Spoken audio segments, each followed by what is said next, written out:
So first of all, it would be great to hear why you decided to join Charlton as the head of women's football. The club as a whole has been obviously massive in women's football for years, and it's been going a really good direction. The time for my career, and I think where Charlton are trying to get on the women's side, was just perfect, and it kind of aligned with when I sat down and I spoke to the board and I spoke to everybody at the club. It seemed that it was the right time for me to come on board and try and put in place all the things that I believe should be behind a women's team. And like I said, the history here it speaks for itself. So I'm proud to be here for that reason. Coming into this role, what are your aims for the next season with the team? So for this season, like I said, we're trying to be competitive in every element, on the pitch, off the pitch. Every opportunity that we're giving to the staff and the players and the girls to be successful here, I think is really important. And I think that's the aim.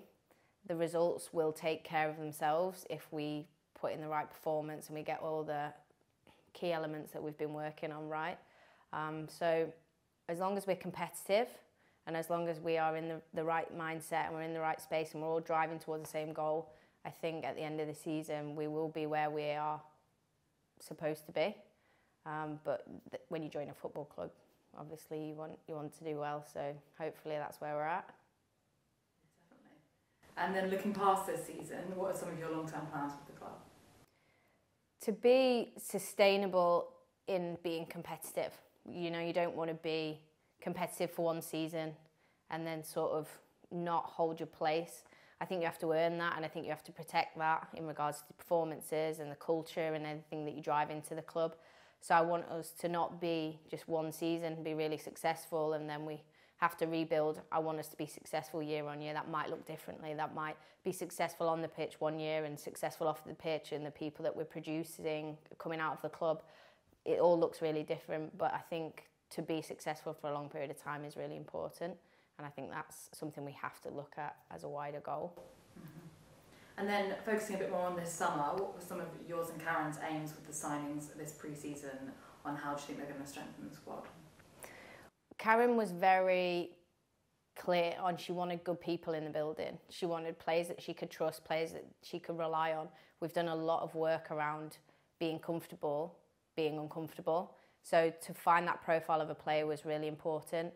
Obviously, we've got a great calibre of girls in the building with a mixture of, you know, personalities and different attributes, and I think we found that balance really well. As a whole, we wanted to be really strong across the board rather than just in one area. So I think it was a lot of different elements into achieving what we wanted to with the group of players we've got, and I think we've done that really well. Mm-hmm. And now we're currently only a few days away from our final pre-season game against Aston Villa. How do you think this is going to test the squad? We were literally just discussing this.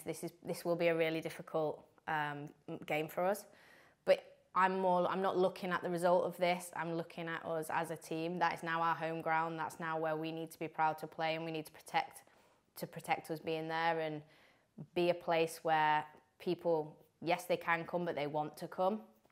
So I'm looking at it as a bigger picture.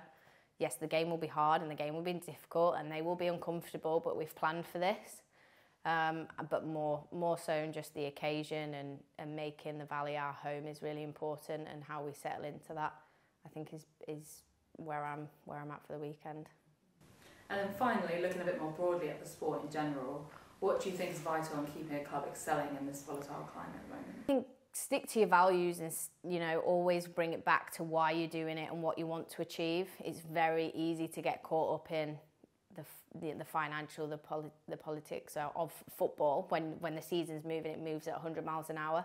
And I think staying aligned with what you want to achieve as a club, as a team, as individuals, will keep you on the right path. And that's a lot of off-pitch work that we've implemented this season in preparation for that.